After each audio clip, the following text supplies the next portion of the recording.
It's been a good week, and we are on the last day. That is 10th of October 2025, this Friday. On the further thought, we shall read the book uh, Crossing the Jordan in Patriarchs and Prophets, page 482 and 483. So find time, go through the book, those two pages. So after this story of Rahab and the spies, the rest of the Old Testament is silent about her until she emerges again in the genealogy of Jesus. It is stated that she became the wife of Salmon from the tribe of Judah, the ancestor of Boaz, and the mother-in-law of another remarkable woman mentioned in the same genealogy, Ruth. See Matthew chapter 1 verse 5 and compare with Ruth chapter 4 verse 13 and 21. Through her faith in God, the prostitute of Jericho, condemned to total destruction, becomes a significant link in the royal line of David and a progenitor of the Messiah. This is what God is able to accomplish through faith, even if it might be only the size of a mustard seed. See Matthew chapter 17 verse 20 and Luke chapter 17 verse 6.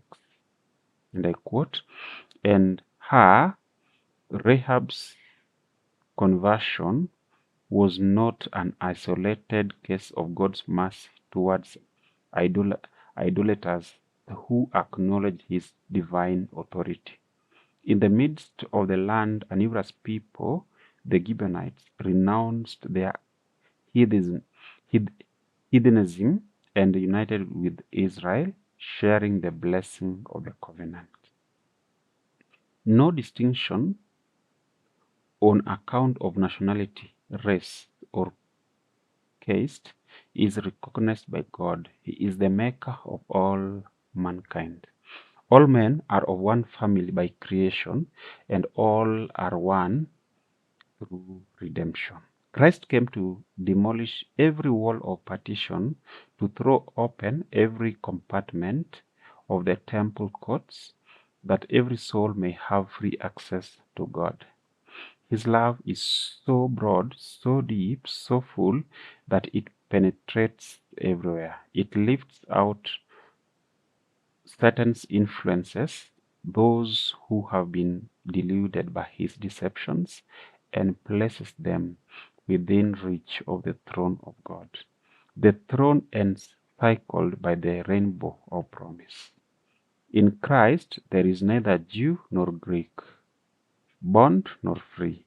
Find that in Prophets and Kings, page 369 and 370 by Ellen G. White. We have three discussion questions for this week. The first one, discuss the whole question of second chances and more, and how we are to extend them to others.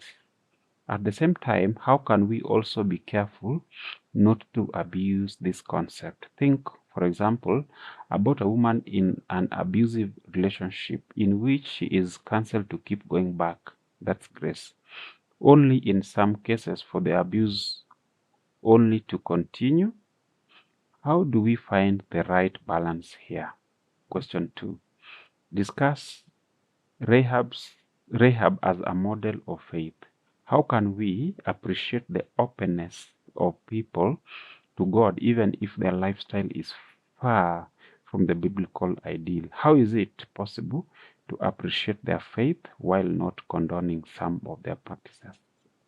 Number 3, Joshua managed to combine justice and grace in a practical way in order to solve the predicament caused by the deceit of the Gibeonites and through his own negligence in not consulting the Lord. Think of a situation in your life that requires both justice and grace. What are some of the practical ways of merging the two? That marks the end of Our study for this week, this is lesson 2, and the title is Surprised by Grace, and our memory text for the week is Hebrews 11 verse 31, which says, "By faith the harlot Rahab perished not with them that believed not, when she had received the spice with peace." I repeat, by faith the harlot Rahab perished not with them that believed not, when she had received the spice with peace. May the Lord bless you. May He keep you, that we may have another chance to study His Word. If God allows, see you next week. Thank you very much.